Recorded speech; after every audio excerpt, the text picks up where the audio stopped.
টেকনাফের উত্তর লম্বরী এলাকায় ক্রয়কৃত মালিকানাধীন জমি জোরপূর্বক দখলের অভিযোগ উঠেছে সাইফুল ইসলাম সাইফি নামের এক ব্যক্তির বিরুদ্ধে।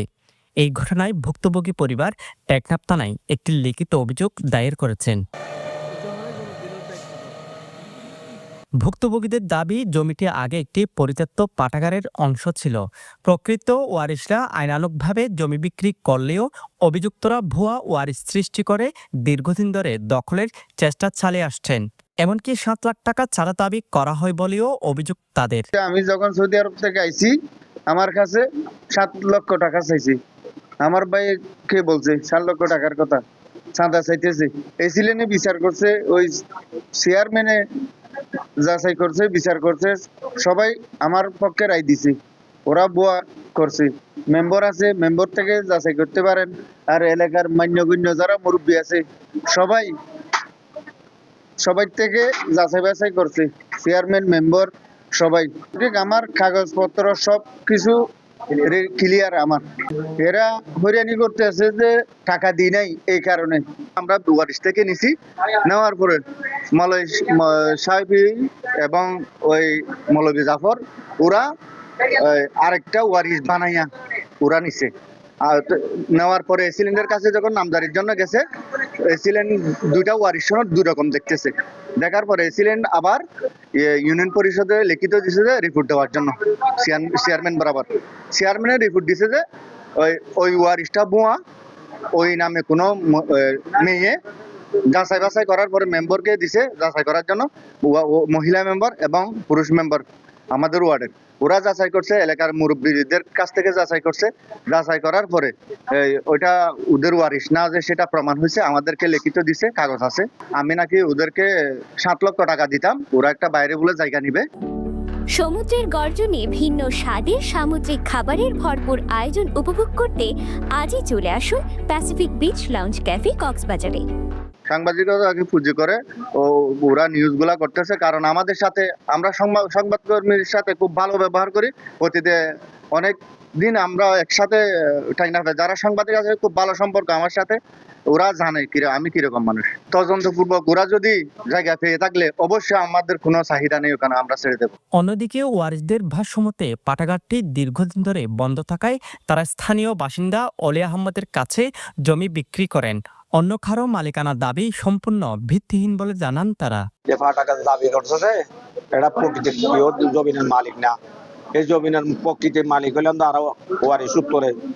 আর বন্দোবস্তি সবকিছু আমার দাদার নামতে এটা। আজকে যারা পাঠাগারের দাবি করে, কোনো একটা ব্যক্তি যদি আর এস এর মালিক দেখাইতে পারে, এগুলা জমি আমরা বেচতাম না। আমি এখনো প্রশাসনের কাছে অনুরোধ করেছি, দৃষ্টি আকর্ষণ করছি, আপনারা আর এস গুলা দেখেন, এবার গুলা দেখেন। এই জমিনের মালিক প্রকৃতিকে আমরা নিজে, আমার দাদার আপন দাদা আর এস এর আমরা বলি আমাদের বিশ্বাসে আমরা আর এস এর মালিক, বিএস এর মালিক, সব কিছুর মালিক আমরা। পাঠাগারের প্রতিষ্ঠাতা সাধারণ সম্পাদক তৈয়বুর রহমান জানান, 1985 সালে মৌখিকভাবে পাঠাগারটি প্রতিষ্ঠিত হয়। তবে কোনো লিখিত নথি ছিল না। দীর্ঘদিন ধরে পরিত্যক্ত থাকায় এবং অনাকাঙ্ক্ষিত কার্যকলাপ বাড়ায় জমি বিক্রির সিদ্ধান্ত নেওয়া হয়। এ জায়গাগান অলিয়াজি দানপত্র করে থাকিলে কোনো ডকুমেন্ট থাকা বুঝি, ডকুমেন্ট নথাকার কারণে অলিয়াজির ওয়ারিশ নাই বিদায় আর নিজাই অলিয়াজ আপন পাগি না।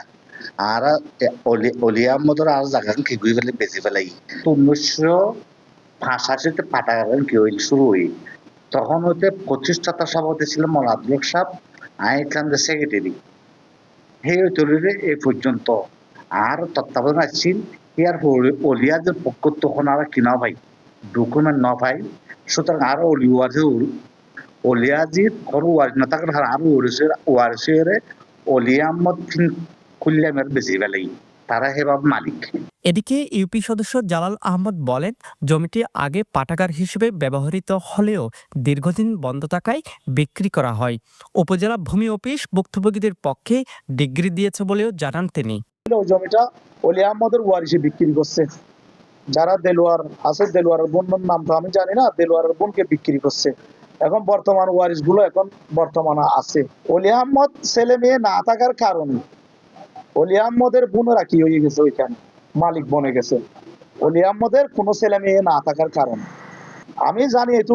সর্বশেষ ওই জমিটা অলি আহমদের জমি, ওই জমিটা অলি আহমদের জমি। আর কেউ যদি কাগজ দেখাই তাহলে এটা হলে ভিন্ন ব্যাপার। আমি তো এখন আপাতত কেউ কাগজ দেখাই নাই, এখন আমরা কেউ কাগজ দেখি না। যেমন ভূমি হইছে এই বিচার হয়েছে অলি আহমদে রেজিস্ট্রি দিছে, এরকম কোনো ডকুমেন্ট ওখানে দেখাইতে পারে না। এই বিষয়ে অভিযুক্ত সাইফি বলেন, ইসলামিয়া গণপাঠাগারের আশপাশের গাছ কাটার ভিডিও ধারণ করাকে কেন্দ্র করে তার উপর উল্টো হামলা চালানো হয়েছে।